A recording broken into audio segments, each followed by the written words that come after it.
ప్రభునందు ప్రియులైన మీకందరికీ యేసుక్రీస్తు ప్రభువారి నామంలో శుభవందనాలు తెలియజేస్తూ ఉన్నాం.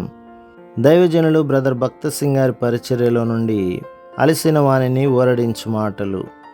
సెప్టెంబర్ 3. నా ప్రతివాదికిని నాకును న్యాయము తీర్చుము.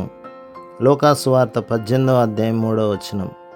శక్తివంతమైన ప్రార్థనా జీవితం యొక్క రహస్యమును దేవుని వాక్యమునందు లోకాసువార్త 18వ అధ్యాయం 1 నుండి 8లలో చూడగలము.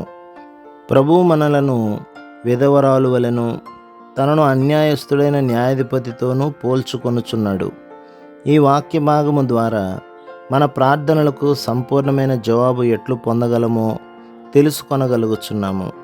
కొన్ని సమయములందు ప్రార్థనలకు జవాబు వచ్చుటలో ఆలస్యమైనను మనము పట్టుదలతో ప్రార్థించిన ఎడల నిశ్చయముగా జవాబు పొందగలము.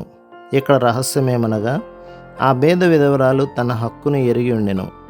ఆమె అడుగుచున్నదెలను న్యాయబద్ధమైనదేనని న్యాయాధిపతి యొద్దకు మాటిమాటికి వెళ్ళుచుండెను.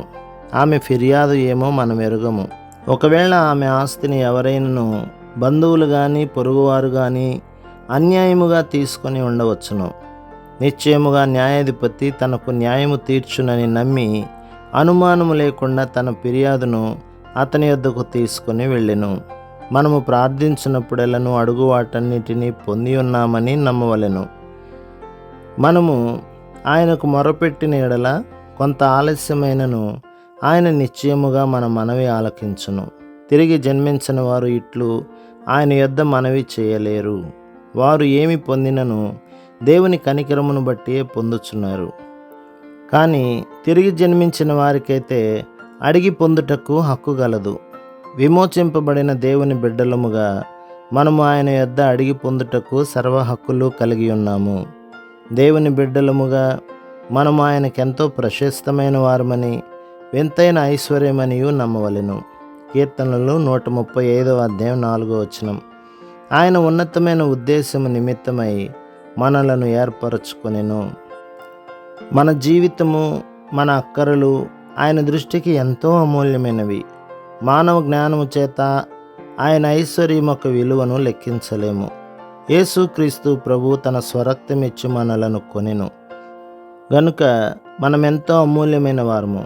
మానవుల దృష్టికి మనము బలహీనులము, బుద్ధిహీనులముగా కనబడవచ్చును కానీ మనము దేవుని దృష్టిలో ఆయన స్వకీయ సంపాద్యముగానున్నాము. ఇట్టి నిశ్చయతతో మన ప్రతి అక్కర కొరకై ఆయన యొద్ద మొరపెట్టవచ్చును. కానీ మనలో అనేక మందిమి అట్టి నిశ్చయత లేకుండా భిక్షగాండ్ర వలె నుందుము. మనం ఆయన స్వకీయ సంపాద్యము గనక ఆయన యొద్ద అడిగి పొందుటను నేర్చుకొనవలెను. ఆయనకు స్వకీయ సంపాద్యమే కాకుండా దాచబడిన ధనముగా కూడా ఉన్నాము. మత్తయి సువార్త 13వ అధ్యాయం 44వ వచనం. దాచబడిన ధనముగా ఉన్న మనము ఆయనకు గొప్ప సంతోషమును తీసుకొని రాగలము.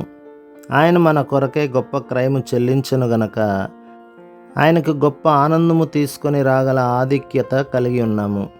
మన జీవితము ద్వారా దేవునికి సంతోష ఆనందములు తీసుకొని వచ్చినట్లు మనము ప్రార్థించవలెను. భూమి మీదను భూమి క్రిందనున్న వాటి కంటేను మనము ఆయనకెంతో అమూల్యమైన వారము.